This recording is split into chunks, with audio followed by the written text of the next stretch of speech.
श्री स्वामी समर्थ श्री गुरुदेव दत्त. माझ्या चॅनलमध्ये मी आपल्या सर्वांचे खूप खूप मनापासून स्वागत करते आहे.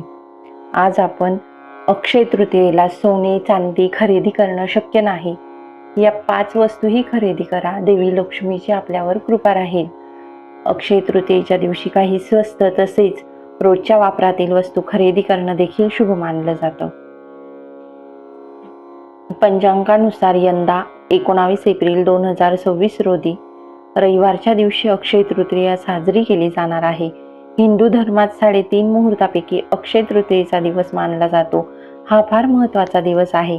मान्यतेनुसार या दिवशी तुम्ही जे काही कार्य हाती घ्याल त्याचं पुण्य फळ कधीच संपत नाही, उलट दुप्पट पटीने वाढतं. याच कारणामुळे या दिवशी लोक सोनं खरेदी करतात. मात्र प्रत्येकालाच या दिवशी सोनं खरेदी करणं शक्य नाही. अशा वेळी जास्त खर्च न करताही तुम्ही दिवसाला खास बनवू शकतात. तर ते बघूया आपण. अक्षय तृतीयेच्या दिवशी काही स्वस्त तसेच रोजच्या वापरातील वस्तू खरेदी करणं देखील शुभ मानलं जातं. त्यामुळे या दिवशी तुम्ही कोणत्या वस्तूची खरेदी करू शकता हे जाणून घेऊयात. मातीच्या वस्तू खरेदी करा. अक्षय तृतीयेच्या दिवशी मातीचं मडकं, दिवा किंवा मातीची कुंडी या वस्तूची खरेदी करणं शुभ मानलं जातं. यामुळे घरात सकारात्मक ऊर्जा येते आणि घरातील शांती टिकून राहते. तांब्याची भांडी घ्या. तांबा हा सुद्धा शुभ धातू मानला जातो. या दिवशी तांब्याचं एखादं भांडं खरेदी करणं घरासाठी शुभकारक असतं. हळद आणि तांदूळ खरेदी करा. हळद आणि तांदूळ या वस्तू पूजेच्या साहित्यासाठी वापरल्या जातात. यांना शुभ्रतेचं प्रतीक मानलं जातं. धने खरेदी करा. अक्षय तृतीयेच्या दिवशी तुम्ही धने खरेदी करू शकता. यामुळे धनसंपत्तीत भरभराट होते. लाल कापड किंवा कापूस. लाल कापड किंवा कापूस पूजेसाठी वापरता येतो. त्यामुळे या दिवशी या वस्तू खरेदी करणं शुभ मानलं जाईल. दान करा. जर तुम्ही अक्षय तृतीयेला काहीच खरेदी केलं नसेल तर अशा वेळी तुम्ही गरजूंना सुद्धा दान करा. यामुळे मनाला शांती मिळते, तसेच सकारात्मक वातावरण राहते. तसेच हा वैशाख महिना आहे. हा भारतीय संस्कृतीत अत्यंत पवित्र आणि पुण्यदायी मानला जातो. या महिन्याच्या शुक्ल पक्षाच्या सुरुवातीला तुम्ही काही विशेष उपाय आणि शुभ कार्य करू शकता, ज्यामुळे घरात सुख समृद्धी टिकून राहते. आता दान धर्म म्हणजे सर्वात महत्त्वाचा उपाय आहे की वैशाख महिन्यात जलदान हे सर्वात मोठे पुण्य मानले जाते. वाढत्या उष्णतेच्या पार्श्वभूमीवर हे उपाय करावेत. पाण्याचे रांजण किंवा माठ दान करणे अत्यंत शुभ मानले जाते. पशुपक्ष्यांची सोय. तुमच्या गॅलरीत किंवा घराबाहेर पक्ष्यांसाठी पाण्याचे भांडे ठेवा. छत्री आणि पादत्राणे. गरजूंना छत्री, चपला किंवा पंखा दान केल्याने काय होते? मानसिक शांतता मिळते. धार्मिक आणि आध्यात्मिक उपाय. आता विष्णू पूजा येते याच्यामध्ये. तर वैशाख महिना भगवान विष्णूंना समर्पित आहे. दररोज सकाळी त्यांना तुळस अर्पण करावी आणि ओम नमो भगवते वासुदेवाय या मंत्राचा जप करावा. सूर्योदय स्नान. शक्य असल्यास सूर्योदयापूर्वी स्नान करून सूर्याला अर्घ्य द्यावे. तसेच दीपदान करता येते. संध्याकाळी तुम्ही तुळशीसमोर शुद्ध तुपाचा दिवा लावावा. आणि नवीन सुरुवात आणि शुभ कार्य. आता शुक्ल पक्ष सुरू असल्याने पुढील कामांसाठी हा काळ चांगला आहे. नवीन गुंतवणूक करता येते. व्यवसाय किंवा मालमत्तेत गुंतवणूक करण्यासाठी हा काळ एकदम सकारात्मक असतो. नवे संकल्प करता येतात. नवीन व्यावसायिक प्रकल्प किंवा आरोग्याशी संबंधित सवयी सुरू करण्यासाठी हा उत्तम मुहूर्त आहे. वृक्षारोपण. वैशाख महिन्यात सावली देणारी झाडे लावणे हे भविष्यातील प्रगतीसाठी उत्तम मानले जाते. आता अक्षय तृतीया ही विशेष तृतीया आहे. वैशाख शुक्ल तृतीया म्हणजेच अक्षय तृतीया होय. हा 3.5 मुहूर्तापैकी एक पूर्ण मुहूर्त आहे.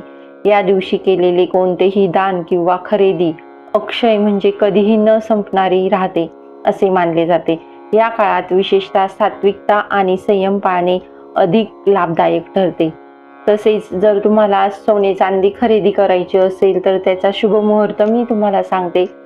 सकाळी 10:49 ते दुपारी 12:21 आणि त्यानंतर दुपारी 1:58 ते दुपारी 3:35. त्यानंतर संध्याकाळी 6:50 ते रात्री 10:58 आणि त्यानंतर असा जो शुभ काळ आहे, या शुभ काळामध्ये तुम्ही सोने चांदी खरेदी करू शकतात. पुन्हा मी तुम्हाला एकदा परत वेळ सांगते. सकाळी 10:49 ते दुपारी 12:21 पर्यंत, त्यानंतर दुपारी 1:58 ते दुपारी 3:35 या वेळेमध्ये, आणि नंतर संध्याकाळी 6:50 ते रात्री 10:58 पर्यंत तुम्ही सोने चांदी खरेदी करू शकतात. हा अत्यंत शुभ मुहूर्त आहे. आजच्या व्हिडिओमध्ये ही माहिती मी तुम्हाला सांगितली आहे की सोने चांदी तुम्ही खरेदी करू शकतातच, पण तुम्हाला जर वाटलं की आपण एवढं सोने चांदीचा खूप भाव आहे तर खरेदी नाही करू शकत, तर या इतर वस्तूही आपण खरेदी करू शकतात. अक्षय तृतीयेला देवी लक्ष्मी आणि भगवान विष्णूंची विशेष पूजा केली जाते.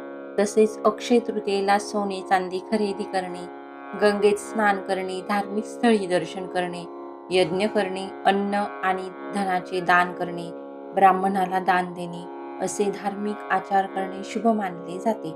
या दिवशी काही वस्तू खरेदी करणे लाभदायक समजल्या जातात. त्यामुळे सोने चांदी जरी या दिवशी खरेदी करता आली नाही, तर सर्वसामान्यांना खरेदी करता येतील अशा अनेक गोष्टी आहेत ज्या विकत घेऊ शकतात. तसेच तुम्ही तुमच्या काही वस्तू खरेदी केल्या तर त्या तुम्हाला शुभ परिणाम देतात असे समजले जाते. अक्षय तृतीया हा 3.5 मुहूर्तांपैकी एक असलेला सण असल्याने याला हिंदू धर्मातील एक अत्यंत शुभ दिवस मानला जातो. या दिवशी केलेले कोणतेही शुभ कार्य अक्षय म्हणजेच अविनाशी मानले जाते. त्यामुळे या दिवशी सोने चांदी किंवा नवीन वस्तू खरेदी करण्याची प्रथा आहे. असे म्हणतात की अक्षय तृतीयेला काही वस्तू खरेदी करणे आपल्यासाठी लाभदायक ठरते. तसेच आयुष्यात भरभराटी येते. मात्र या वस्तू तुम्ही तुमच्या मुलांकानुसार देखील खरेदी करू शकता. पाहुयात कोणत्या मुलांकाने कोणती वस्तू अक्षय तृतीयेच्या दिवशी खरेदी करणे शुभ मानली जाते. आता 1. अक्षय तृतीयेच्या दिवशी धान्य खरेदी करणे शुभ मानले जाते. यामुळे केवळ गहू आणि ज्वारीची खरेदी केल्याने घरात भरभराटी येईल असे मानले जाते. त्यासोबतच मुलांक 1च्या लोकांनी सोन्याचे दागिने खरेदी करणे शुभ ठरेल. तसंच या दिवशी तांदूळ अवश्य खरेदी करावेत. या दिवशी तांदूळ खरेदी करणे तुमच्यासाठी लाभदायक ठरेल. हे तांदूळ तुम्ही पक्ष्यांना देखील टाकू शकतात. त्याचप्रमाणे लोकांनी अक्षय तृतीयेच्या पावन दिनी पूजा पाठ करण्याचे कोणतेही सामान तुम्ही खरेदी करू शकतात. या दिवशी धार्मिक पुस्तक खरेदी करणे सुद्धा अत्यंत फलदायी आहे. परत अक्षय तृतीयेला नारळ आणि उडदाची डाळ खरेदी करणे शुभ मानले जाते. आणि काही गोष्टी खरेदी करण्याचा निश्चित लाभ होईल असे अंकशास्त्र सांगते. लोकांनी या दिवशी तुळस खरेदी करणे अतिशय शुभ ठरेल. या दिवशी घरात तुळस आणणे तुमच्यासाठी सुख समृद्धी घेऊन येईल. आणि परतच गूळ किंवा चांदीच्या वस्तू खरेदी करणे शुभ ठरेल आणि जीवनात त्याच्यामुळे काय होईल, सुख शांती होईल. आणि जर या दिवशी तुम्ही केळी खरेदी करून ती दान करावीत, असे केल्याने तुम्हाला तुमच्या ज्या अडचणी असतील आयुष्यातल्या त्या दूर होईल. आणि त्याचप्रमाणे तीळ सुद्धा अत्यंत शुभ ठरणार आहे. त्यामुळे अक्षय तृतीयेला त्याचा तीळ खरेदी करण्यावर त्याचा शुभ परिणाम दिसून येतो. परत या दिवशी मातीचे मडके, पाण्याचा माठ खरेदी करा. उन्हाळ्यात हा माठ आपल्याला इतर वेळेसच पाणी पिण्यासाठी लागतो. त्यामुळे मातीची भांडी, माठ, मडके जरूर खरेदी करावेत. अशा प्रकारे अक्षय तृतीयेला या सगळ्या वस्तू, याच्यातून तुम्हाला ज्या वस्तू खरेदी करायच्या आहेत त्या सगळ्या तुम्ही खरेदी करू शकतात. व्हिडिओमध्ये एवढीच माहिती मी तुम्हाला देणार आहे. श्री स्वामी समर्थ, श्री गुरुदेव दत्त. माझा व्हिडिओ जर तुम्हाला आवडला असेल तर लाईक, सबस्क्राईब आणि शेअर करा.